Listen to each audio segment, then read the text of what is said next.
Et chaque jour, nous passons un coup de fil à un dirigeant d'entreprise pour savoir ce qu'elle ou il a mis en place pour que ses collaborateurs se sentent le mieux possible. Aujourd'hui, il s'agit d'un jeu. Allez, jouons. Bonjour Angélique de Tadeo. Bonjour. Vous êtes manager en charge de la culture d'entreprise chez AB Tasty. Votre activité, c'est de vendre une solution à toutes les entreprises pour optimiser leur site internet. 230 salariés, une bonne partie à Paris, mais aussi à Bordeaux, Nantes, Cologne, Madrid, New York et Singapour. Vous êtes partout. Et vous avez trouvé un petit truc pour savoir si vos salariés sont épanouis. Vous avez mis quoi en place ? Exactement, on utilise un outil qui s'appelle Bloom, qu'on a mis en place pour deux raisons. En fait, on souhaitait mesurer le taux d'épanouissement de nos salariés, donc savoir si eux vont bien, se portent bien tout au long de l'année, mais aussi pour savoir quelles actions on doit prioriser ensuite pour assurer cet épanouissement et savoir sur quoi on doit travailler. Est-ce qu'on peut avoir un exemple justement en regardant ce questionnaire? Qu'est-ce que vous avez mis en place pour améliorer l'épanouissement de vos collaborateurs? Alors oui, en fait, dans ce questionnaire, on a 10 piliers sur lesquels on travaille, qui ont été définis au préalable et qui incluent nos valeurs d'entreprise.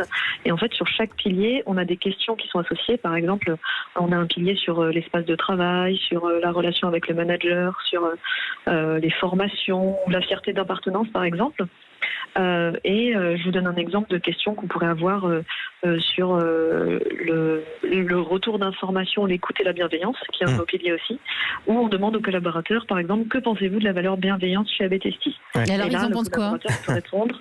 Alors, soit ils vont dire, je n'ai jamais ressenti de la bienveillance, ou ça, c'est pas la bonne réponse. Seules quelques personnes sont bienveillantes, ou la plupart des employés sont bienveillants, ou la bienveillance est omniprésente. Et quand il y a dysfonctionnement, alors vous faites quoi ? Vous remontez vers eux, vous en parlez C'est là où j'interviens, je vais observer en fait dans quelles équipes. Alors tous ces questionnaires sont anonymes, donc on peut pas savoir qui répond quoi. Par contre, j'ai la possibilité de savoir quelles équipes donnent quelle moyenne.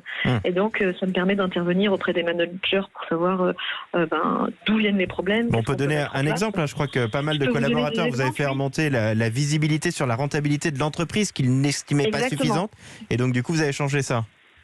Alors on avait eu effectivement ces retours sur les collaborateurs qui nous disaient qu'il manquait de visibilité sur les résultats. Donc on a mis en place un canal de communication sur notre outil de communication interne pour partager les résultats de l'entreprise tous les jours. Donc en direct aujourd'hui, tous les collaborateurs savent combien l'entreprise a généré de revenus sur le trimestre.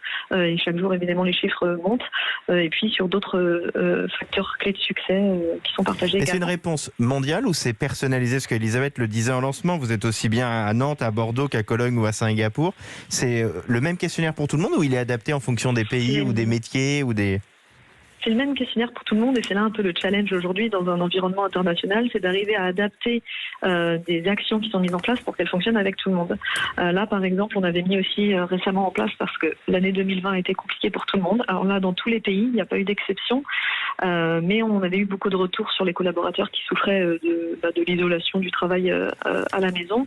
Et donc, on a décidé d'offrir une demi-journée à tous les collaborateurs, donc dans tous les pays. Évidemment, pas exactement en même temps, parce qu'à Singapour ou à New York, c'est pas sur les mêmes c'est pas la même culture. En tout cas, et aussi pas les mêmes cultures. Oui. Voilà, une entreprise qui prend soin de ses salariés grâce à ses quiz et ses questionnaires. Merci à vous, Angélique de Tadeo. Vous êtes manager de chez AB Tasty.